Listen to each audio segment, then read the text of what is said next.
Olá, eu sou o Kleber e gostaria de trazer para vocês informações acerca de um assunto muito relevante relacionado à transferência de mercadorias entre filiais. Fique aqui no canal para que você possa acompanhar informações desta ordem e se manter atualizado ou atualizada. Muito bem, vamos discutir sobre esse assunto que está obviamente gerando para os profissionais da área fiscal uma certa reserva em relação a como tratar o assunto, uma vez que está tendo muitos desdobramentos acerca do tema. E o objeto de hoje é tentar traduzir e demonstrar como está sendo tratado esse assunto. Pois bem, para que a gente possa entender o ponto inicial, nós temos que observar onde nasceu essa circunstância acerca da transferência de titularidade ou transferência entre estabelecimentos do mesmo titular.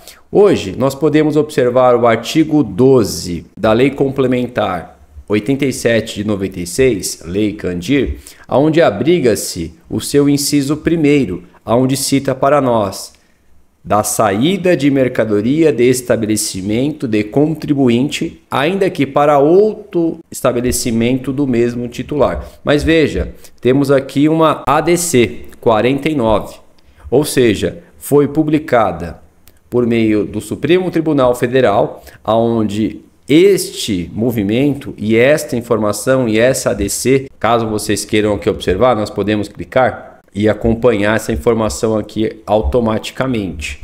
Vamos nessa, para que vocês possam aqui observar.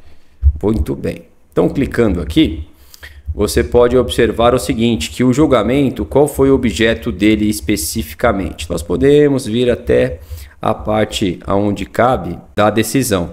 Aqui está a decisão que nós podemos aqui observar relacionado ao tema.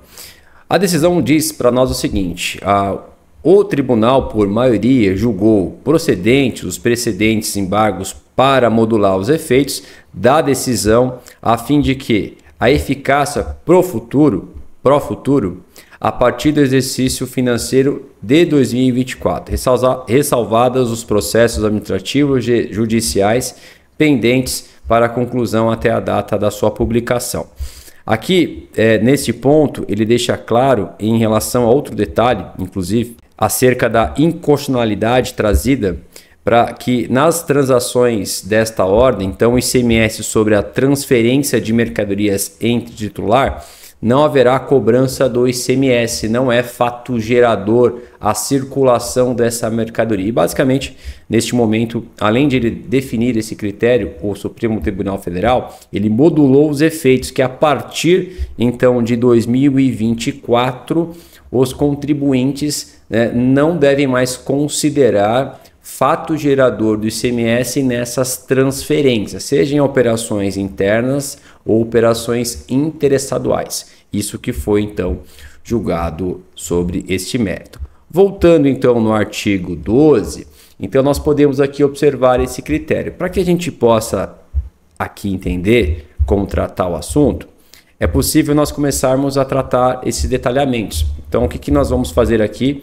E obviamente que esse conteúdo vai ficar disponível para que vocês possam também, obviamente, ter acesso a esses dados. Essa é sempre a agenda para que vocês não só acompanhem aqui o que nós vamos discutir, mas esse escopo também depois vocês terão acesso. Então, passo inicial vai deixar muito claro o seguinte, que este artigo perderá, podemos colocar dessa forma, perderá eficácia,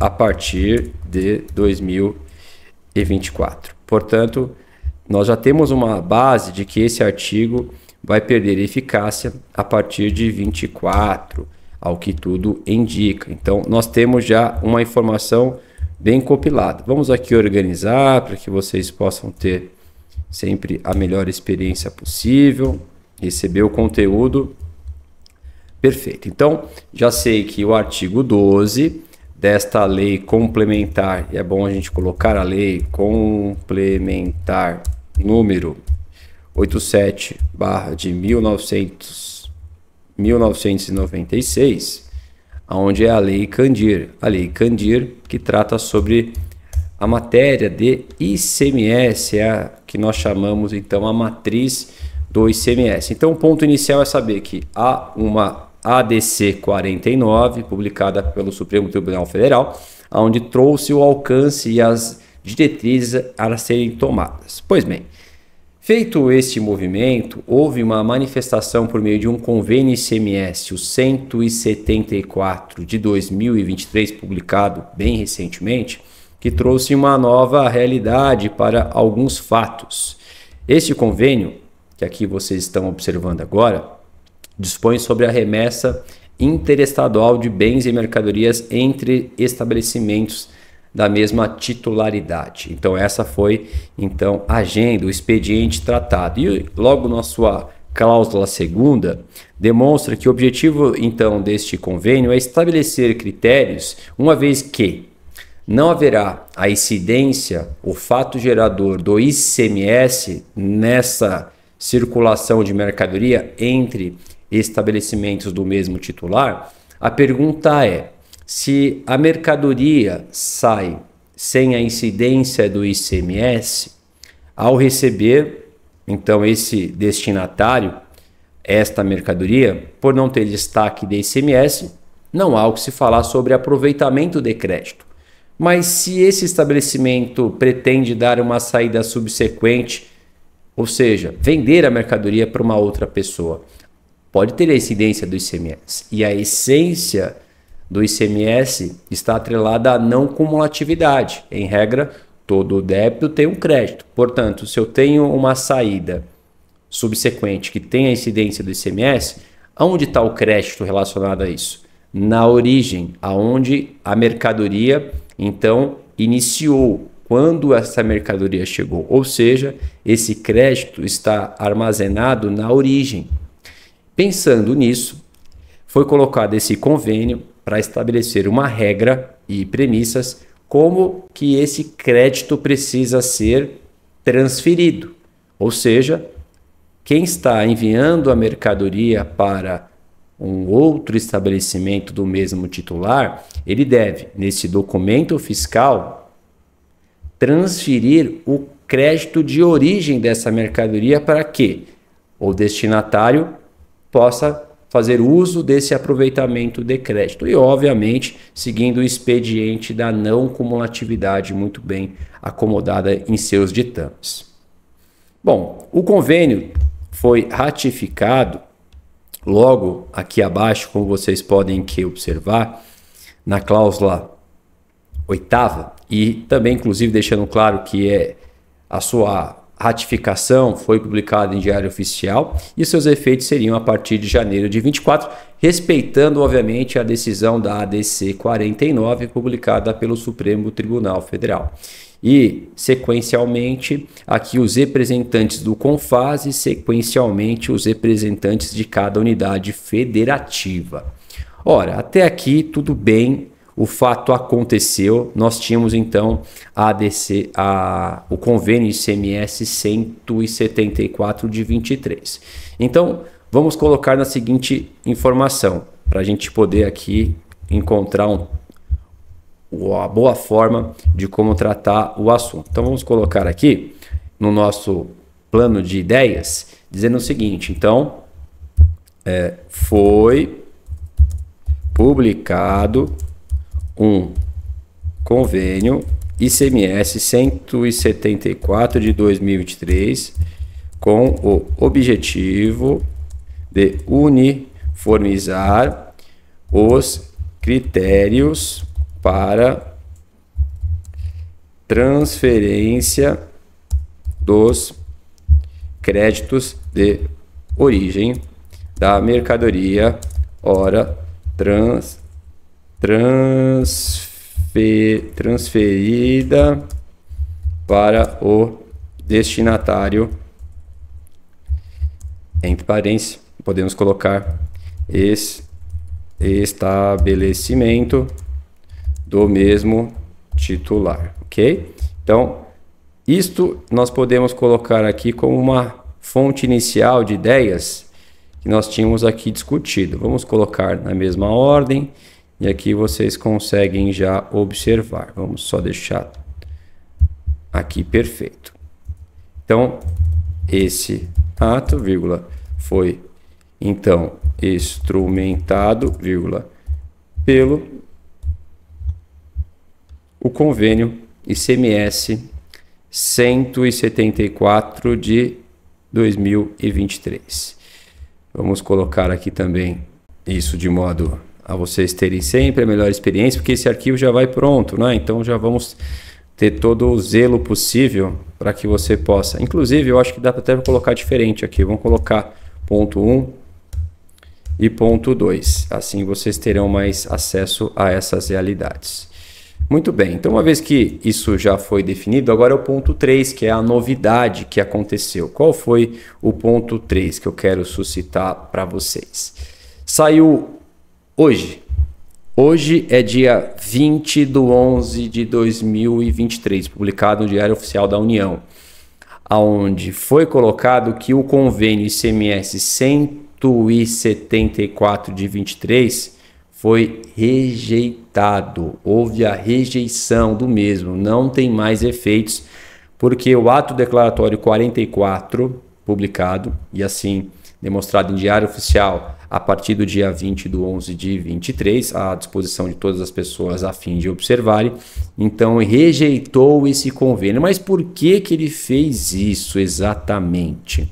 Nós podemos observar que a sua rejeição tem de fato algo muito plausível, porque nós vamos aqui agora olhar regras e premissas perante, inclusive, a legislação que compete o fato. Então, por que foi então rejeitado esse convênio? Qual é a premissa? Temos que apreciar a Lei Complementar 84 de 75, que rege sobre as características relacionadas a como adotar um convênio ICMS. Quais são as premissas?